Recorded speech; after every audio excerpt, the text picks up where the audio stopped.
All right, everyone, this is Tim of the Online Big Blue. We'll bring you the best of New York Giants sports talk entertainment. We got the new soundboard up and running. We're going to have a lot of fun with this. We want to talk about the Giants. We want to talk about the trade deadline. We want to talk about the playoff map, or the playoff treasure map for the New York Giants, if it is a possibility. Right now, we're installed as 3.5. Now we're 3.5 point underdogs against the Jacksonville Jaguars, the 2-4 Jacksonville Jaguars in Jacksonville. People are like, well, the Giants are getting disrespected. It's not that. It's the fact that Vegas, and we've talked about this before, Vegas is there to make money. Vegas is there to try to take your money. So they're going to give you, if you think this is if you think the Giants and 3.5 points are disrespect, then put your money where your mouth is and go bet $1,000.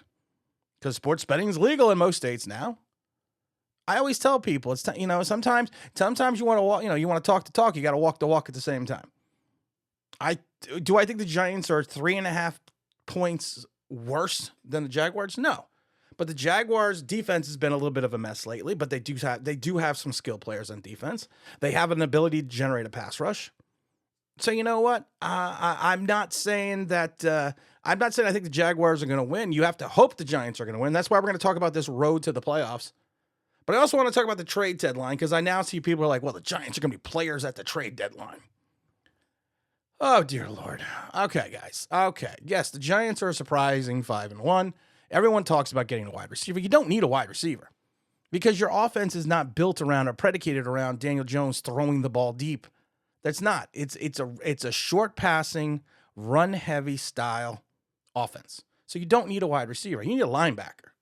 You need at least 2 linebackers. You need someone that is going to be able to maintain and hold their assignments on the edge, so we don't get gashed for these large runs by running backs such as Kenyon Drake. And you know what? We have to be more concerned because the Jags have actually 2 really good running backs.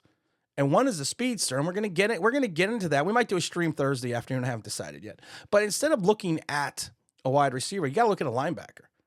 Now, first, everyone wants to talk about DJ Moore. DJ Moore's not coming. DJ Moore right now would put the Giants over $600,000 over the cap, because the Giants only get $3.6 million in cap space. And he's guaranteed $19 in 2023 and $30 million the next 2 seasons in 24 and 25. So he's not coming. He's not going to be there. You got to look at a guy that's probably on like a rookie deal. I don't think Broncos are going to get rid of Judy. I don't think Steelers are going to get rid of Claypool. But those are the guys you have to look at. Those are the guys you have to think about. You can't think about these big name guys because it's just not going to happen. Now we got to talk about the Giants roadmap to the playoffs. The 5-1 Giants. I'm still, like I said, I am still on the fence about this team. I've admitted. Hey, let's do a special effect. Let's think here. I'm still thinking, and now betting for the Yankees, number 23, Don Mattingly. Oh, that's I like that sound effect. That's going to be great because now I can do my Bob Shepard. Sims to McConkey, gain of 12. I like that. I like that button already. You got to look at the way this team is right now at 5-1, and what's ahead of them. Now everyone's going to look at the schedule and go, "Oh my God, we could go 16-1." It's not going to happen. You're going to run into adversity. You're going to run into some issues. You're going to run into some problems where you think you're going to win a game and you're going to lose a game. We've talked about adversity. Adversity is not being down in a game. Adversity is having a major injury. Adversity is having an issue, losing a couple games in a row. Adversity is having some kind of problems. Being down in a game is not adversity, to the point that Brian Dable came out and said that's not adversity. So you look at the Giants at 5-1. You got to look at the roadmap to the playoffs, but you also have to look at the Eagles and the Cowboys as well. So we're looking at the Giants 5-1 right now. So let's take a snapshot of the next 4 games. You got the Jags, the Seahawks, the Texans, and the Lions. I don't think the Jags are going to be a tough out at home. And you figure you're probably going to lose 1 or if not 2 of these 5 games, because that's just statistically the probability. Because the ball is not always going to bounce the Giants' way. And if we're honest right now, the ball is bouncing their way. But they make the football in an odd shape for a reason. Because it does bounce funny and it bounces differently. So let's say the Giants squeak out a win in Jacksonville. So that makes them 6-1. So you figure, if by law of averages, you're probably going to, excuse me, the Jaguars. Law of averages, you're probably going to lose in Seattle. So that would make you 6-2. You hope you would take the Texans at home, which would be 7-3. And then you have the Lions as well. So you could potentially be 8-3 going into the Cowboys game. So you figure the Cowboys game is probably you're in Dallas, you're probably looking at a loss. So you probably got 4 losses right there. You're probably going to split the games between the Commanders. So you're already at 5 losses. You have 2 games against the Eagles. We're going to get to those Eagle games in a minute. You got a tough game against the Vikings and in the Dome. So you potentially have 6 losses. And then you also have the Colts. Now the Colts have been playing well in January. But you could potentially go in to your split with the Eagles with 6 to 7 losses. And so your Eagle games are going to be your games. Your Eagle games are going to be what's going to make it. That January 8th game, once again, at the end of the season, could be your playoff game. Could be your playoff implications. I can't even talk today. That could be the game that gets you in or out of the playoffs. Because if Dallas doesn't collapse, if Philadelphia doesn't collapse, they're going to be your division rivals, and you're already lost one game. Your one loss is a divisional game. So you're going to have to probably aim towards a wild card. So you're probably going to have to sweep the Eagles just to knock the Eagles out of the, out of the divisional race and potentially move to take a divisional lead. Now these are not Herculean tasks, but the people that think we're winning every single game, you got to come back to reality a little bit. Just a little bit. Because of the fact that you're not.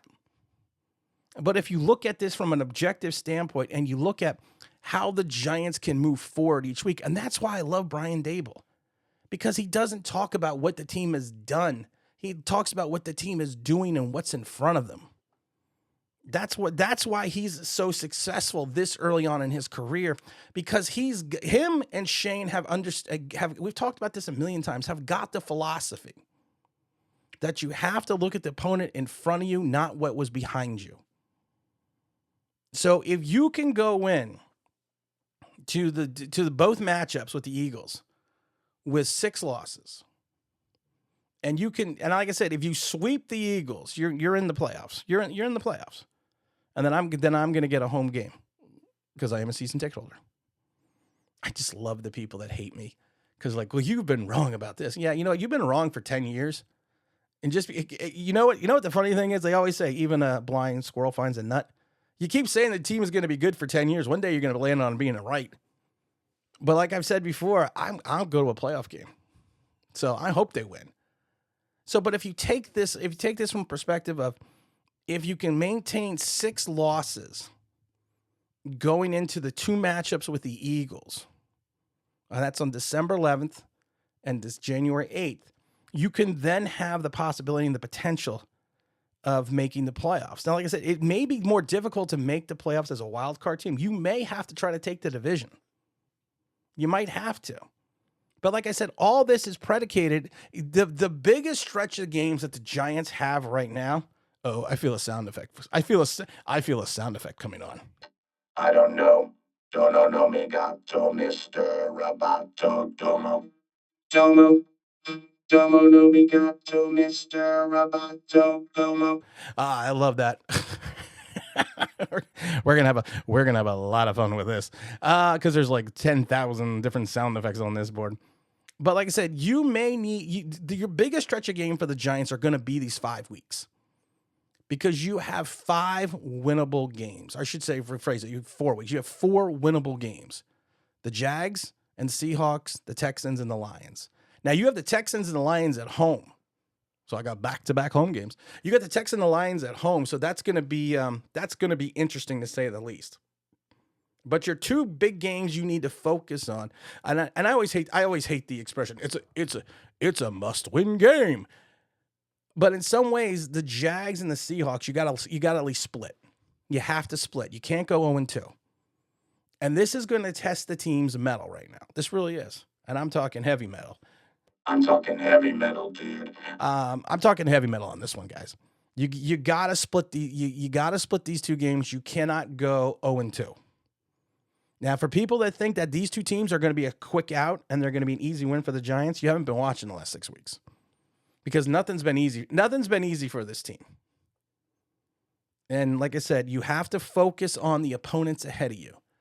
If you can go 3-1 these next 4 games, then there's something to talk about because you got your 8 wins. You got your 8 wins, and you're probably 2 wins away or 3 wins away from definitely making the playoffs.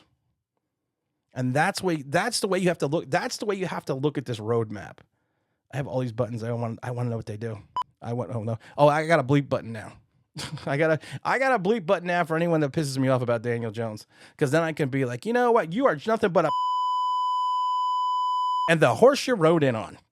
It's my 3-second delay button. You gotta love all this fun stuff. We're gonna have a live stream maybe on Thursday. Haven't decided yet. Got a lot of big videos coming up. We got the new podcast coming up called "Get Off My Lawn," the daily mad ramblings of a Gen Xer. Go look for that. Go find us on Twitter. On Twitter, we're under Get. What are we at? We're at Get Ramblin' on Twitter, so that's going to be a lot of fun. So make sure you join us there. And again, this is Tim with Online Big Blue, bringing you the best in New York Giants sports talk and entertainment. And as always, if you could like, subscribe. If you're ringing that bell, you want to be, that'd be awesome.